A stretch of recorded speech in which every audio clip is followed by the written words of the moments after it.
What's this? A letter for me.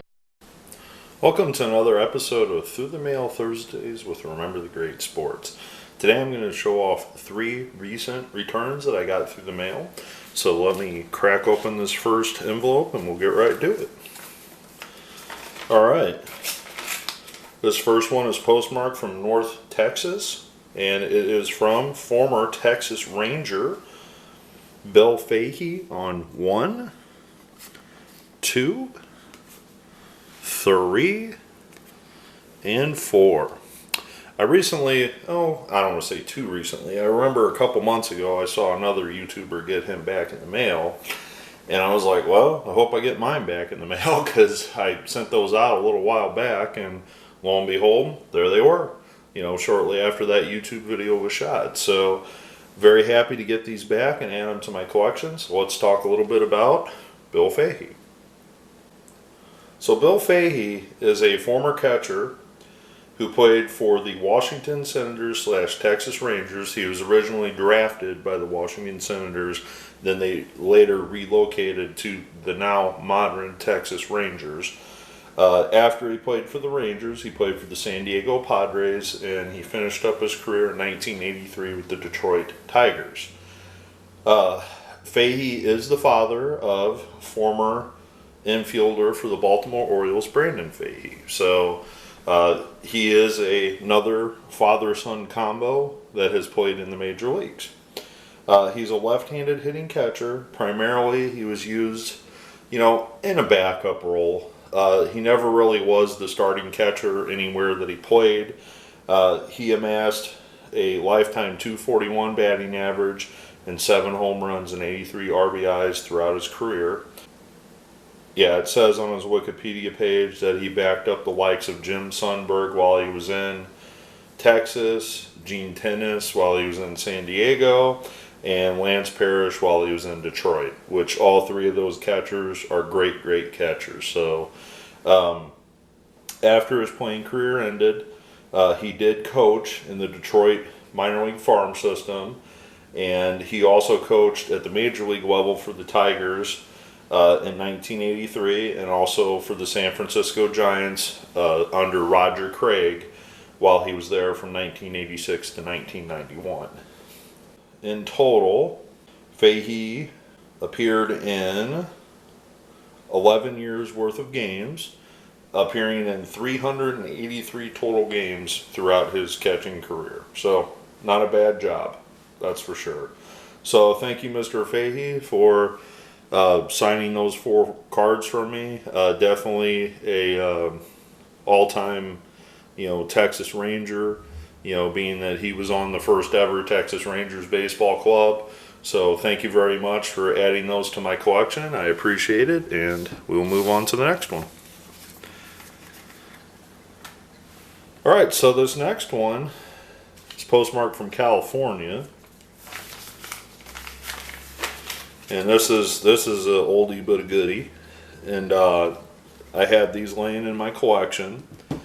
And these are 3 signed cards from former Pittsburgh Pirate reliever Bennie Daniels on 1. That was my phone charging. 2 and 3. Now here's the ironic part about these cards.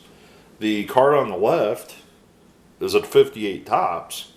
The card on the right is a 59 tops, but yet it indicates it's his rookie star.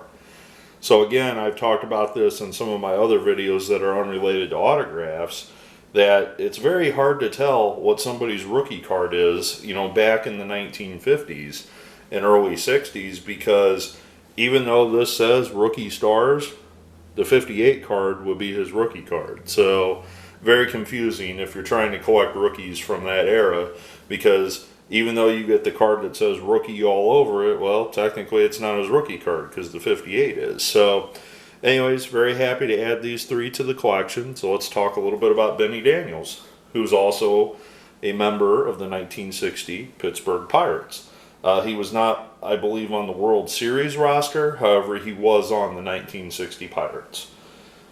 So Daniels is a native of Alabama. He grew up in Alabama, where he was discovered and signed his professional contract with the Pittsburgh Pirates. Over his career, he spent 1957 to 1960 with the Pirates. Then he spent 1961 to 1965 with the expansion Washington Senators. This is ironic. I'm reading his Wikipedia page. On May 23rd, 1960 at Forbes Field, Daniels singled in the second inning against Sandy Koufax, and it was the only Pirate hit the Pirates got, denying him of a no-hitter. So that's a pretty cool story to share with your grandkids, that you actually broke up Sandy Koufax's no-hitter. You know, obviously him getting a single early in the game was not breaking up a no-hitter, but it's ironic that the pitcher was the only one on that team that was able to get a hit that day. That's pretty neat. So Daniels was involved in a trade with the expansion Washington Senators, and he was sent, you know, in a trade to that expansion team, and that's where he finished the rest of his career. So despite being on a world championship team, more or less, the 1960 Pirates, he didn't get a chance to come back to the Pirates in 1961 because he was on the Washington Senators. And because of that, that probably is why his win-loss record is what it is, because whenever you go to an expansion team, the first couple years are always a struggle. And usually the pitchers on those pitching staffs are the ones that face the biggest burden, you know, of win-losses when it comes to expansion, you know, teams or whatever. So anyways, thank you very much, Mr. Daniels. I am so happy at your young age. As of me shooting this video, Mr. Daniels is 87 years old. So I'm so happy that you took the time out of your day to sign these 3 cards for me. These are, you know, awesome additions to my collection. And again, I don't know how much more I can thank you. All right, so this next one is postmarked from Arizona. And it is indeed somebody that I actually got to meet in person one time at Busch Stadium, and that is former St. Louis Cardinal pitching coach Dave Duncan on 1, 2, 3, and 4 as a Cleveland Indian. So Dave Duncan is the father of the late Chris Duncan, who just recently passed away. He's also the father of Shelley Duncan, the former New York Yankee / Cleveland Indian. And Dave Duncan, in his own, was a very good player before he became a pitching coach. Now you're looking at my cards and you're saying, wait a second, this guy's a catcher. Yes, he was a former catcher / hitter, and he became one of the most respected and successful pitching coaches in the history of baseball. A former catcher became a pitching coach, which is a rarity in itself. I'm sure there might have been others that have done that in the past. I'm just not aware of that while I'm doing this video. So if you know of any other position players that have become a pitching coach, definitely leave me a comment down below, because it's very interesting. And I always thought this growing up in St. Louis, you know, that this former catcher is a pitching coach. I always thought that was amazing. So we're going to go all the way back in the time machine here, and we're going to talk about the 18-year-old Dave Duncan, and we're going to bring it up to date, you know, to the current time. So let's talk about first about Dave Duncan's baseball career as a player. So as you can see, Dave Duncan was a Kansas City / Oakland Athletic. Now the interesting thing about Duncan was that he was only 18 years old when he made his professional debut with the Kansas City Athletics, which in itself is amazing. Now, if many of you don't know the history of the Kansas City A's, the Kansas City A's were not a real good team, to say it nicely. so bad that eventually the owner of the A's decided to relocate to the now present Oakland A's. Once they arrived to Oakland, which Dave Duncan went with him, that is when they found their success. Went to multiple World Series, etc. So, Dave Duncan was a drafted kid out of high school at only 17 years old. He spent 47 games in the Kansas City A's rookie affiliate, then spent 1964 in 37 games in the advanced rookie level, but also got a call up to the major leagues, appearing in 25 games. Well, after the 1964 season, he only batted a .170 while he was up at 18 years old. He was sent down in 1965 to play again in Double-A and Single-A. Well, he kind of had a very, very good season, where he smacked 15 home runs between the two leagues. But in 1966, he was delegated again back to A-ball. And this is where things get really interesting. This is when the A's said, whoa, we got somebody good on our hands here. At 20 years old, in Single-A, he batted .271 and hit 46 home runs and drove in 112 RBIs. 46 home runs. I don't care what league you're in. That is amazing. 46 home runs at A level. So that got the attention of the people in Kansas City. Well, the next year, he got promoted to Double-A, obviously. But then he got another chance at the major leagues in 1967. So at 21 years old, there he was, back in the majors at 30, and appeared in 34 games. Well, obviously the 46 home runs didn't translate, in the 46 home runs at the major league level. However, he did hit 5 home runs in 34 games in limited appearances. Well, in 1968 again, he found himself in Triple-A, but he got to appear in 82 games, for the big club at only 22 years old. And this is the first year that they were in Oakland. So in 1968, the first year in Oakland, he appeared in 82 games. Well, from 68 to 69 and 70, he stuck in the majors. He was only 22, 23, 24 years old. However, he was a very solid backup player, and in 1970, he actually hit 10 home runs. So, he hit 10 home runs. Well, the following year, he had a breakout season. This is only at 25 years old. And in 103 games, he hit 15 home runs and played some very solid defense behind the plate, earning an all-star appearance. So in 1971, Dave Duncan was an all-star.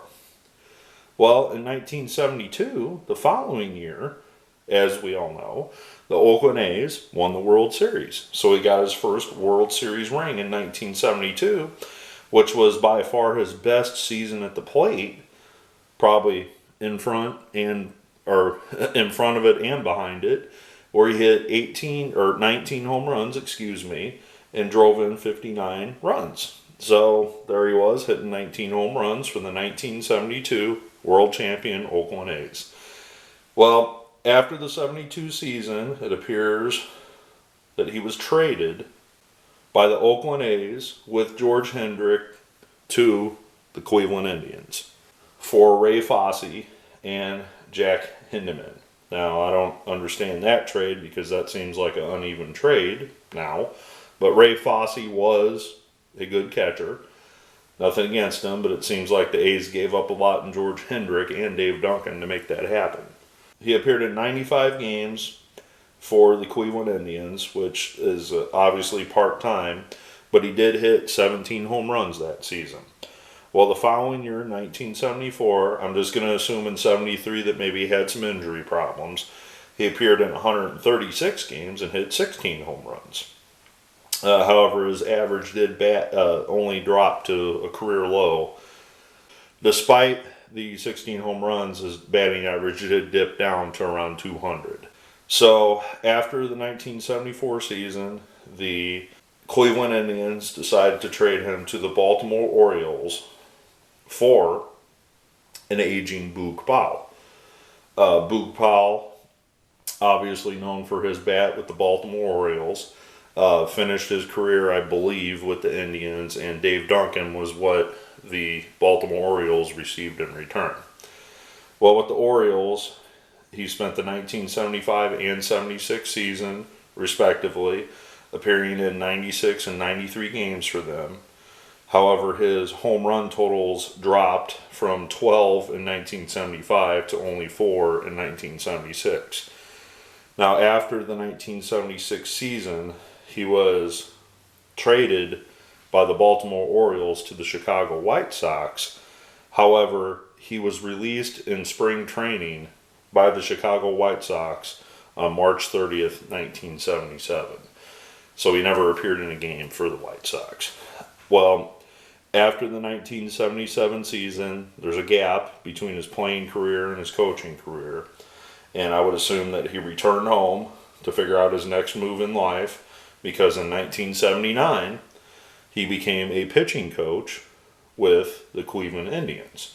So after only being off for 3 years, he was offered a job with the Cleveland Indians, where he spent the 1979, 1980, and 81 season there, as well as the next season with the Seattle Mariners.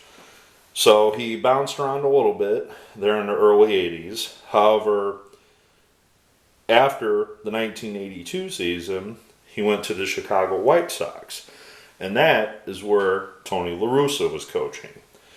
Now, once this happened from 1983, Dave would go wherever Tony La Russa went.